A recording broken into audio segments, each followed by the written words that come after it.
कर रहा है, क्योंकि फिर वो लक्ष्मी धन की देवी के बराबर कंपेयर हो सकता है।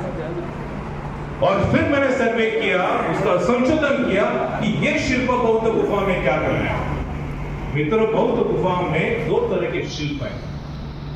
एक जो हमें दिखाई देगा वो है स्थविर परंपरा के, जिसको आज के तारीख में यीन यांग कहा जाता है, जो गलत शब्द है।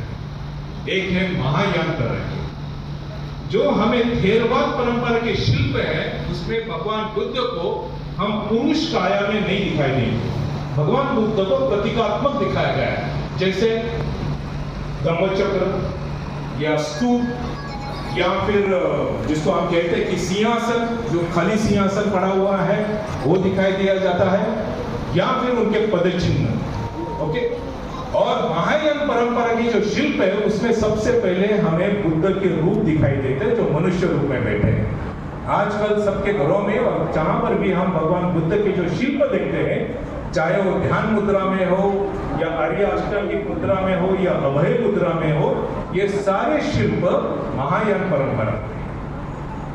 थेरवाद परंपरा में भगवान बुद्ध को सिर्फ प्रतीकात्मक चिन्हों में दर्शाया गया है। लेकिन उस जमाने के जो शिल्पकार है, ईसा एक बोल सकते हैं उसको, ईस्वी सन 5वीं शताब्दी के पहले से लेकर ईसा पूर्व 250 तक के जितने भी शिल्प ये थेरवाद परंपरा के, इन्होंने भगवान बुद्ध के जीवन में घड़ी हुई जो महत्वपूर्ण घटना है और उन्होंने शिल्प में बौद्ध गुफा में दर्शाए हुए हैं। तो क्या थे शिल्प? तो पहला था कि महामाया जब प्रेग्नेंट थी तो अपने घर निकलने वाली थी डिलीवरी के लिए, प्रसूति के लिए, तब उसका चित्रांकन शिल्पकारों ने किया है। तो उन्होंने दिखा कि परंपरा थी कि कोई भी बहू अपने मायके जब जाती है प्रसूति के लिए, तो ससुराल वाले के लिए एक सेरेमनी होता है कि भाई उसको सजा धजा कर उसके साथ सारा चीज भेजना है। अभी शिल्पकार की लिमिटेशन देखिए आप, उसको इतने से शिल्प में यानी 2x2 स्क्वायर फीट के अंदर पूरी स्टोरी गढ़नी है। ये कोई शिलालेख नहीं है कि भाई 2-4 पन्नों का लिखे, या कोई पेंटिंग नहीं कि 10 पेंटिंग बनाए। पत्थर में छन्नी हथौड़े के साथ सिर्फ उसको उत्कीर्ण करनी है।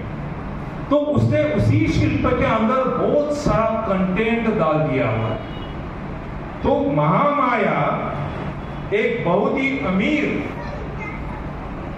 हम बोल सकते कि जो शुद्धोधन थे, जैसे कई लोग कहते हैं कि महाराष्ट्र में कई जगह पे है, इतिहास में लिखा गया है कि वो वहां के राजपुत्र थे सिद्धार्थ और शुद्धोधन जो थे। कई लोग मानते थे कि वो राजा राजवाड़े नहीं थे, क्योंकि वो गण परिषद थी। तो शायद हो सकता है कि सबसे बड़ी खेती शुद्धोधन की थी, इसका मतलब उसके बाद बहुत सारा पैसा। अभी वो बड़ा अति श्रीमंत व्यक्ति है, महामाया अति श्रीमंत है, ये कैसे दिखाए? तो हमें शिल्प के उत्पत्ति के लिए देखना पड़ेगा। पुराने जमाने से यानी ईसा पूर्व 250 से लेकर आज तक हाथी ये ऐश्वर्य का प्रतीक है, अति श्रीमंती का प्रतीक है। तो जो हाथी पाल सकता है, इसका मतलब उसके पास कितनी दौलत होगी। तो जब महामाया उस कमल पे बैठी है, कमल ये भगवान बुद्ध का प्रतीक है, वो कमल पे बैठी हुई है, वो उसके ऊपर दोनों साइड से 2 हाथी अभिषेक कर रहे हैं। इसका मतलब एक नहीं 2 हाथी पाल सकते। तो ये शिल्पकारों ने उसी शिल्प में दिखाया। दूसरा महत्वपूर्ण कारण है, ये शिल्प सिर्फ आपको बौद्ध गुफाओं में मिलेंगे, बौद्ध विहारों में मिलेंगे और कहीं नहीं।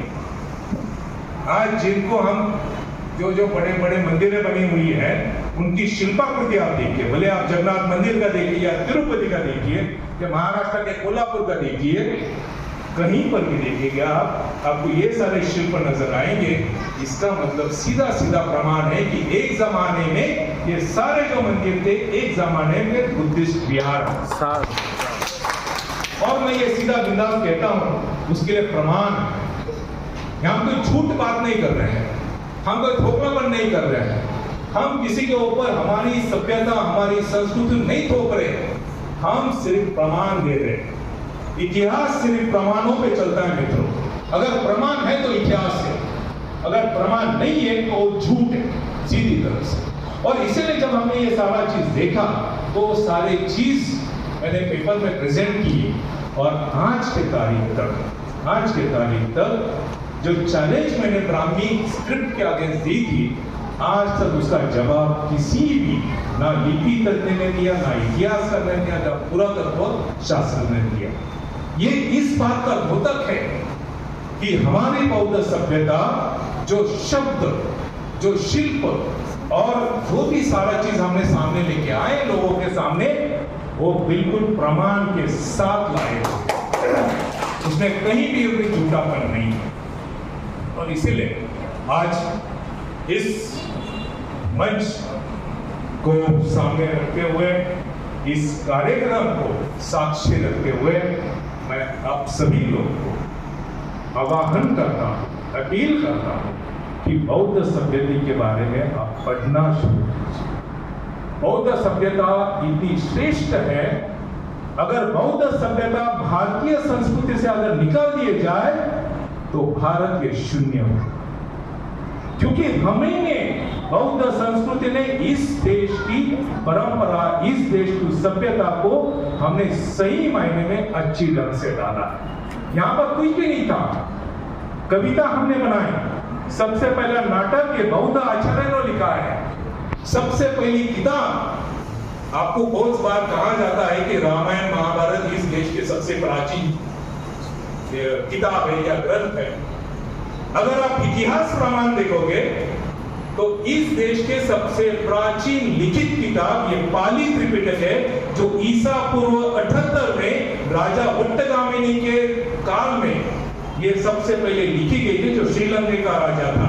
और इसी पाली त्रिपिटक जो लिखित हस्तलिखित थी, उसके लिए थाईलैंड के राजा ने श्रीलंका के ऊपर हल्ला चढ़ाया था, क्योंकि उसको वो किताब चाहिए थी, पाली त्रिपिटक चाहिए थी। लेकिन श्रीलंका के राजा के बड़ा चालू था, उसने 5 पांडुलिपियां बना के रखी थी, और उसमें से 4 पांडुलिपियां जलाई गई, और एक पांडुलिपि थाईलैंड के राजा ने अपने सर पर ढोकर श्रीलंका से लेकर थाईलैंड तक पहुंचा। ये इतिहास है, आप कहीं पर भी देख सकते हैं। आप थाईलैंड के हिस्ट्री में जाइए, आप श्रीलंका के हिस्ट्री में जाइए। ये हमें समझना चाहिए कि इस देश में ना कभी रामायण हुआ, ना कभी महाभारत हुआ है। रामायण की पांडुलिपि हमें 13वीं शताब्दी की मिलती है, सबसे अर्लीस्ट। तो कहां से आता है ये प्राचीन? हम ये समझना चाहिए प्राचीन किसको कहना चाहिए और बेसिकली क्या चाहिए। जैसे मोतीलाल जी से कल ही कह रहा था